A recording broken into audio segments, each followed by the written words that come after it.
So I guess first of all, what are recruitment pools? It's a very public service concept, I suppose. So it's really just a pool of people who have been assessed as meeting the requirements for a role.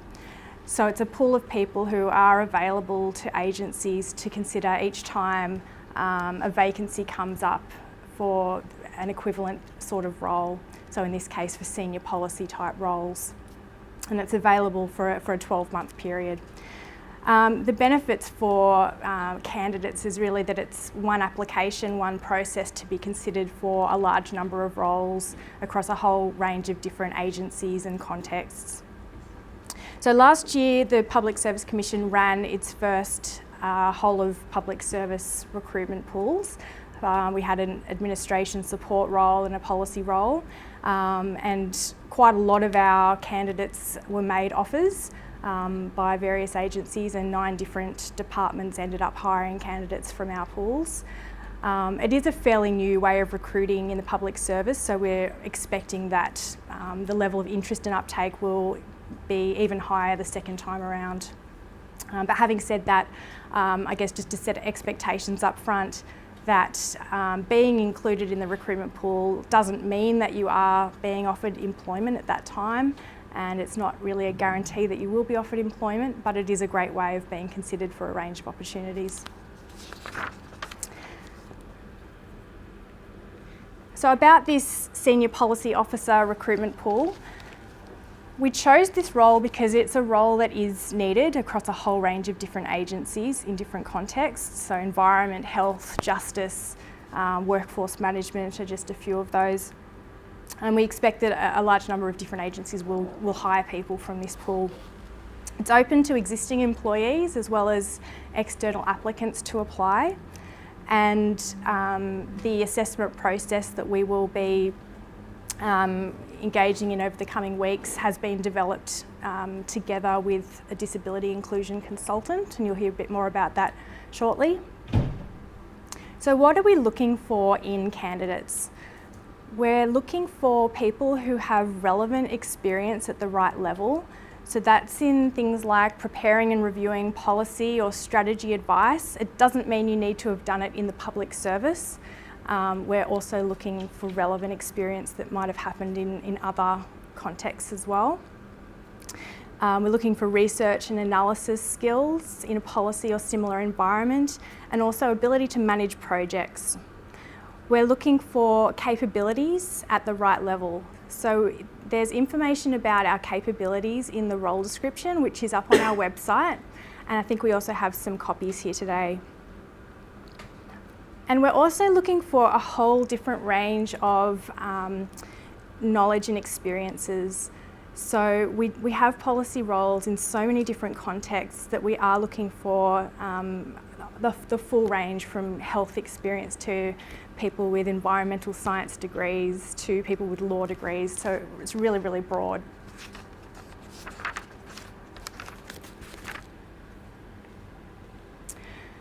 So the application process, there's 4 main steps. First one, your application. We'll be asking at the application stage if you think that you might require an adjustment at any stage through the process. So we want you to know that your answer to that question will not affect whether or not you progress in this process. We're just asking so that we can make sure that the process is as fair and inclusive for you as possible, and so that we can understand any adjustments that you may require. And if at any stage in the process you do experience any difficulties or barriers, please just let us know and we'll try to make improvements. And we're going to have a question and answer time at the end of this, so if you do have any specific questions, please come and talk to us. Secondly, so after the application, we've also got a stage of online assessments, followed by an assessment day, and then finally assessment outcomes, so whether or not you've been successful in being included in the pool. Okay, so your application, some tips. We have the I Work for New South Wales website where you submit your applications. Please start early, don't leave it till the last night, because you are tempting fate and there will be some kind of technical problem for sure. Please fill out all of the fields in the form. The fields about your work experience, education, qualifications, professional memberships, that's the information that employers will be looking at when thinking about whether you're the right fit for their role. We're not asking you to submit any attachments with resumes and cover letters and that kind of thing, so please put it all in the application form online. And that's the place where we'll be asking about any adjustments that are required. Another tip is please prepare your text responses to any open-ended questions outside, and such as like a Word document, so you don't get timed out of the system. And what are we looking for? We're looking for evidence of your experience and capabilities that are relevant to the role.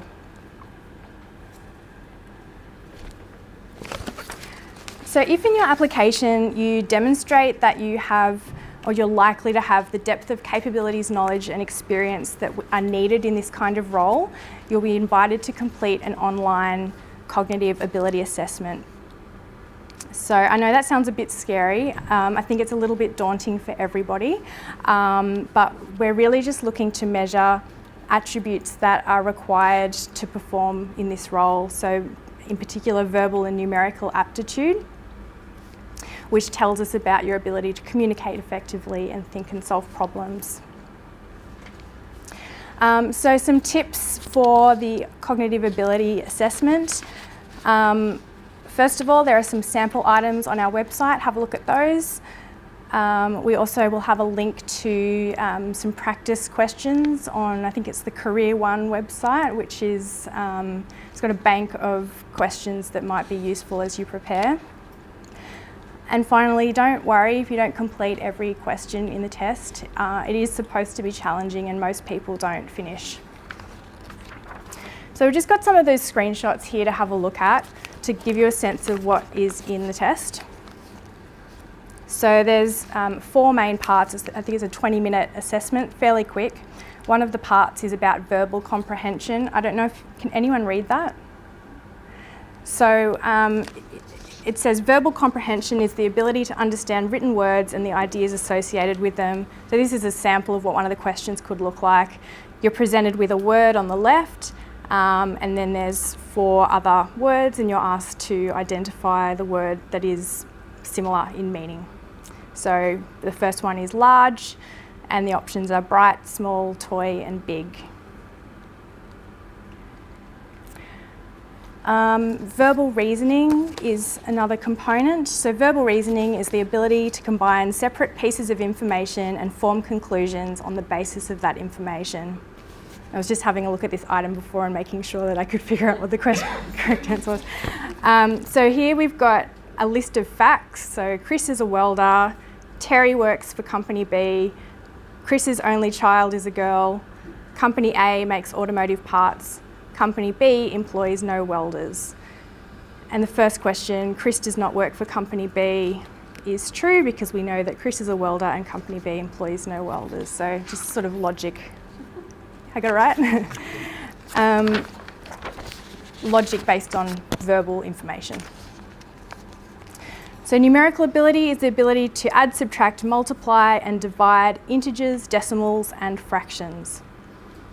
So on the left we have basic, oh sorry, thanks Kate, there we go. So on the left we have the problem question and then the multiple choice responses on the right. And the first one, because the correct answer isn't shown, it asks you to mark the X as the answer. That's part of the instructions. Finally, the final component of the assessment is numerical reasoning, which is the ability to analyse logical numerical relationships and discover underlying principles. So we see a series of numbers and they're asked to identify the next number in that series. If you have any other questions about what to expect with that online assessment, please come and talk to us after the session. So after completing that online cognitive assessment, if you do demonstrate that you're likely to have the capabilities, we will then invite you to come along to an assessment day. Before coming along to the assessment day, we will also send you an online personality questionnaire. which is really about helping us understand how your work style would support you to demonstrate the capabilities needed for the role. So Jane was talking earlier about understanding what kinds of work situations you're likely to shine in, you know, where in the past you've really felt like you showed your strengths. And that's what these questionnaires are really about, just understanding how you're likely to behave in the role, and whether that's you know, likely to demonstrate the capabilities. So it takes about 15 to 20 minutes, including practice items. There are no right or wrong answers, and we're not using this to exclude anybody from the process. There's just some sample items here. So true, false, I keep calm in a crisis. People rarely care about one another. I'm an ambitious person, just some of the examples. Okay, so the assessment day, we'll be holding them between the 6th and 12th of December. It's not a full day, it's about 3.5 hours, and it involves 3 different activities which are designed to assess your capabilities in a range of contexts. So we have a group activity, a written task, and also a behavioural interview. So the assessment day is really your chance to show us who you are and put your best foot forward. The assessment days will be held here in the offices at Peterberry. And tips for the day: be yourself and have a look at the role description before you come. Familiarise yourself with the capabilities, and like Jane was suggesting, have a think about how your past experiences are likely to be relevant in this role.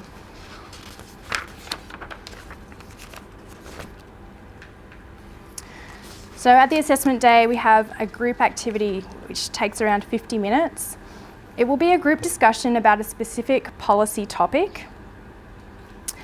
So what are we looking for here? We're really looking at your ability to work well with others and communicate in that kind of group context.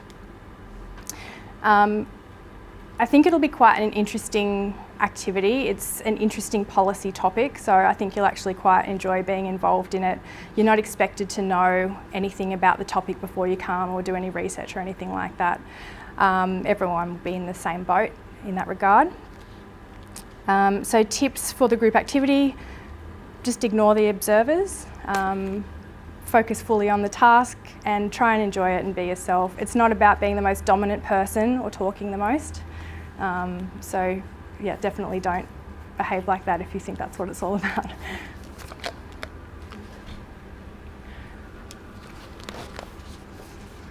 Okay, the written task.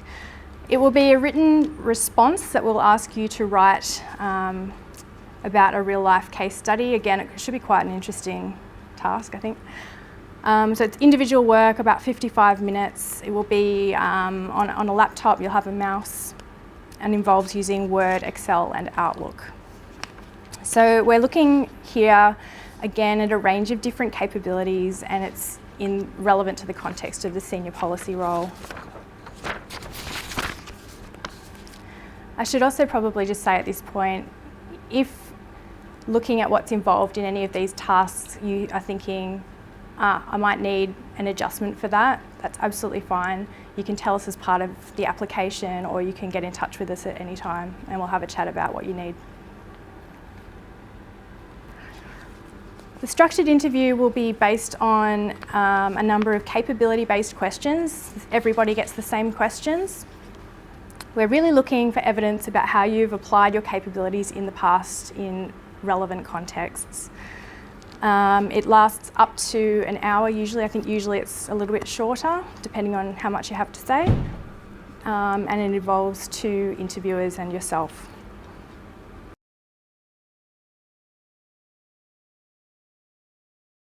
Hello everyone, and thanks Rachel and Kathy and Jane for your stories as well too, and your background. I'm from Equal. We're disability consultants based in Western Australia. Very pleased to be here and to be working with the New South Wales Public Service Commission and working with Peterberry and others to make sure that this assessment process and recruitment process is accessible for as many people as possible. As Kathy has said, increasing diversity in the public service is something that's everybody is working towards, and where in the area that we work, disability, we know how much wasted talent there is, how many people have so much to offer if recruitment and employment opportunities can be more accessible. There's a whole lot more talent out there that can be tapped into, so we're excited to be part of that. So our background is that we work in the disability space. We've been around since 1993. We provide advice, we provide training around improving access and inclusion for people with disabilities to improve the services and the outcomes that people receive. In our team, we have people who are involved in recruitment and have experience in recruiting people across the board, but including people who have a disability. We also have people with lived experience and experience as carers on our team as well, so they can understand the impact of having a disability in the work situation and some of the challenges that people might face.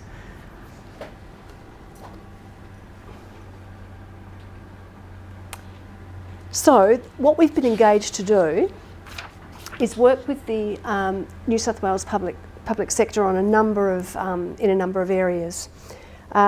We're involved in the design of the recruitment pool process together with Peter Berry. So Peter Berry are leading that process, and we're sort of providing that input around how to make it more accessible and inclusive. We've prepared a report, and sort of still in draft form at this stage, around the barriers that we've identified throughout the process and maybe some opportunities to improve those. We'll be providing disability awareness training to the people involved in the assessment process, so that they've got a better understanding of anybody who might present that has some different needs, and maybe some different needs for communication or information or support, as well as some unconscious bias training. We're also going to be following up with candidates after the recruitment process pool has been completed to get some feedback. Idea being that this is a learning process for everyone, so it's an action research piece where the information that we gather along the way about how successful or what challenges there might have been faced by people can be fed into the process, so that next time things are better. We'll also be developing, and we have developed a draft so far of a job demands or job characteristics checklist, so that agencies can look at the jobs that they have and work out what are the particular criteria that they're looking for over and above the job description, but what are the characteristics of the job? Is there travel involved? Is it office based? Is there going to be, what sort of communication is going to be required to be done with staff or external people? And then the candidate can look at that and make up their mind whether that's a job that sounds like them or not before they go put their hand up for an interview. And they're just generally providing advice and guidance along the way. So we're there, at the end of the email or the end of the phone if there's anything that we can assist with in improving this process and making it more accessible and inclusive. So in terms of the two sort of areas that I suppose we're hoping to make an impact is advising around how information about this recruitment opportunity can get out there to more people who have a disability, so that there's more applications coming in from people who have a disability. And then also we'll be looking at trying to identify and eliminate some of those barriers throughout the actual recruitment process. So in terms of increasing the number of applications, this time round the New South Wales Public Service Commission has been targeting a number of disability-related organisations, disability employment job boards, social media, trying to get it out as much as possible to those organisations that might have a particular interest, like Disability Employment Services or the National Disability Recruitment Offices, the different websites that are out there that keep promote jobs for people with disability. And certainly if you have any networks yourselves or any sort of potential people that you can share information about the job, that would be fantastic as well. So we're trying to get it out there as much as possible. The application process, we've had a look at that. It's some improvements have been made, but there may well still be some issues with the technology, with how people are trying to access all the forms, complete their application. So there's quite a few sort of comments on the website about if there's an issue, please let us know. And so there is different ways of getting around the application process if something's not working for people. For example, people can do, instead of if the online application form isn't working for somebody with their screen readers not reading, is reading, you know, too much information or not enough information, or they're not able to get things in quickly enough, they can perhaps do it in a Word format, just as a Microsoft Word document. So there's different ways, and there'll be opportunities for people to sort of say, yep, that's not working for me, but I still believe I have the capabilities for the job. What's a different way we can do it that'll work for me? So there are a number of strategies that we have suggested, or different ways, adjustments that could be made to eliminate some of the barriers in the recruitment process itself. As Rachel's already said, up front people are asked to identify whether they have a disability that might require an adjustment to the selection process. And as Rachel said, it's not going to impact on somebody's ability to go forward in the pool or get the job, but it's more about making sure that those adjustments are factored in up front and early on. For example, if you need an Auslan interpreter, you need to book those. So you need, the assessment centre needs to know that an interpreter is required on the day that you're coming to the assessment centre.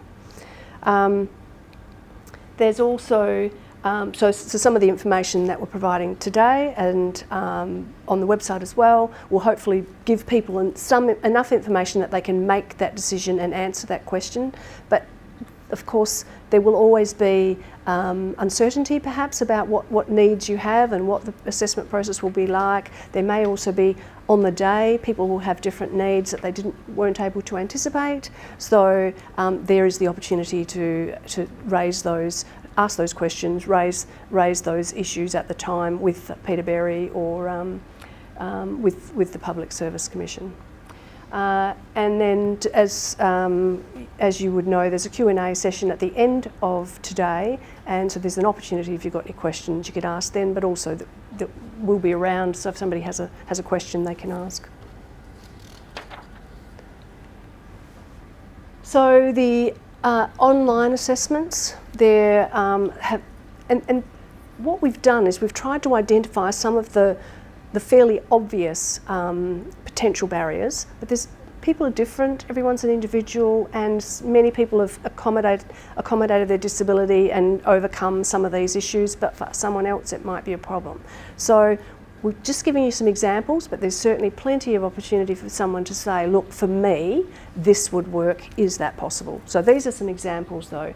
So with the cognitive assessments, Rachel mentioned that they're timed, so extra time can be added for somebody who may need extra time to be able to input their answers.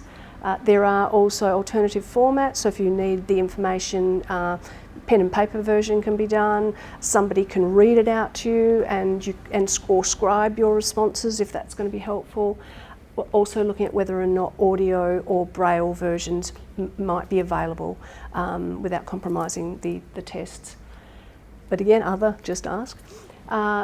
With regards to the personality tests that you do, if you get past through the cognitive assessments and you're going to the assessment centre, you'll be invited to do the personality assessment. It isn't timed, so there's not that pressure there. And it is compatible with screen readers, so it can actually read through and the questions, and you can respond in that way. But if there are different formats that are required, audio and braille are being considered. So again, just ask, and it's possible that might be able to be accommodated. At the assessment centre itself, which is here in this building, the building is accessible. we hope. Hopefully there haven't been too many problems.